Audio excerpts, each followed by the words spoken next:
see sky above. As long as I'm alive, you will. Hello everyone and welcome back to another video. Hopefully you guys enjoyed that intro. I feel like it's too long, so I might make it shorter. No worries though, it's only temporary. I was only testing the waters, to say the least, so it might change. I probably won't keep it. It's just for this video.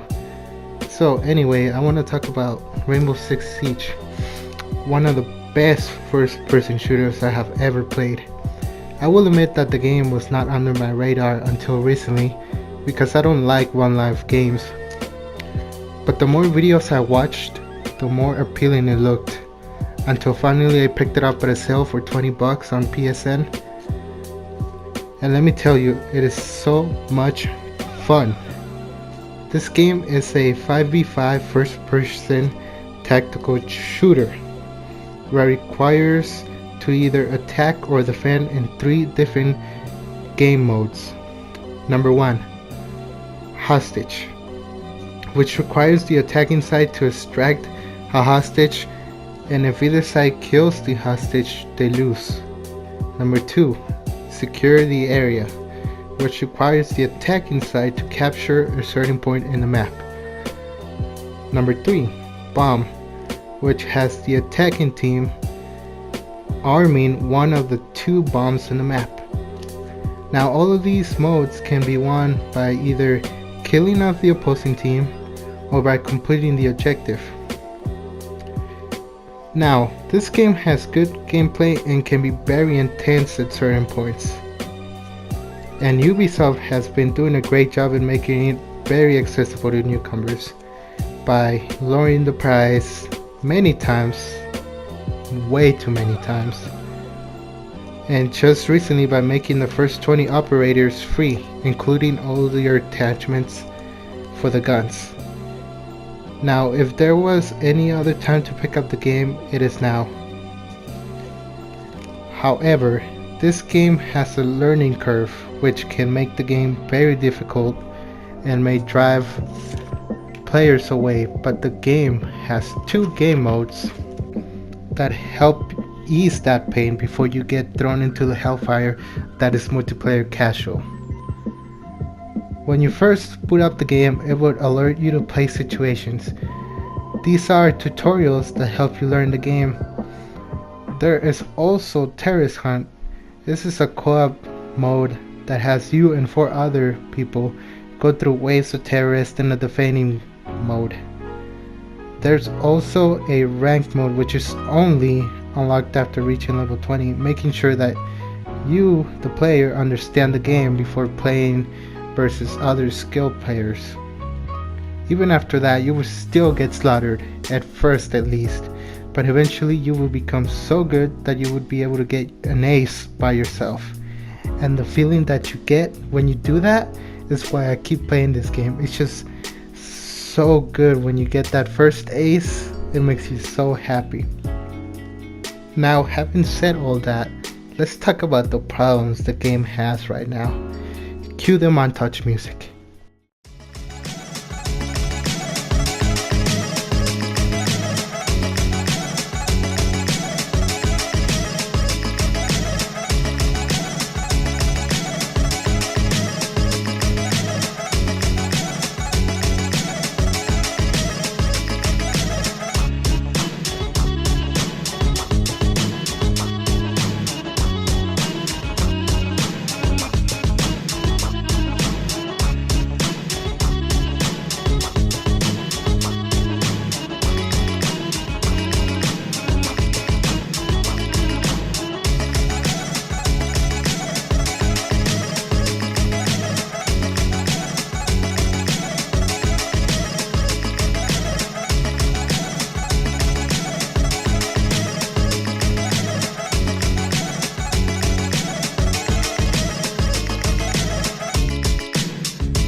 These are only a few of the ones that I could capture, and believe me, there is more than that.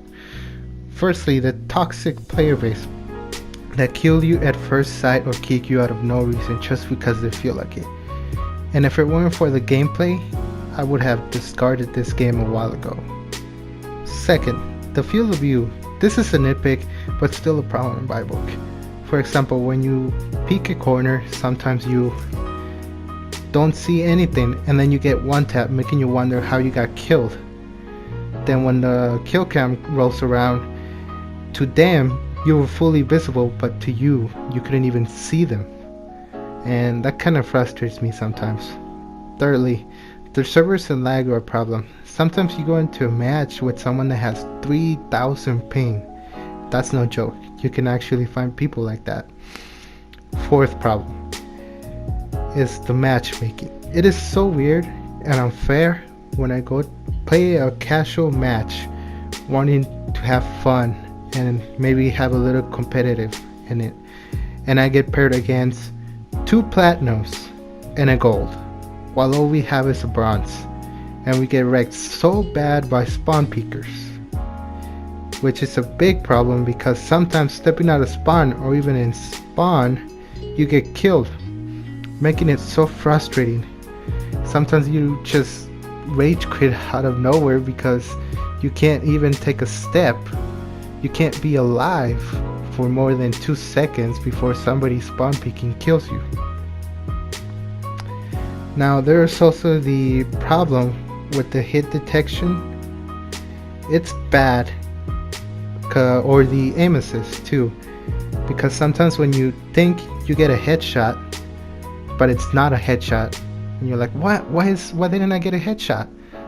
But when the enemy team kills you and they get a headshot on you, and then you look at their kill cam, they shot your foot, which is like, come on man, you shot my foot, how did you get a headshot on me? That isn't fair. And then there's also the problem that sometimes when you shoot first and you shoot it around their chest, then you die first, which doesn't make any sense. And you look at how much health they have and you barely hit them, but they killed you right away. It's like, but I thought I killed them. I mean, I was shooting their head. And I think that is a very big problem that needs to be fixed. Otherwise, it's gonna keep frustrating players, and it might lose some player base in there.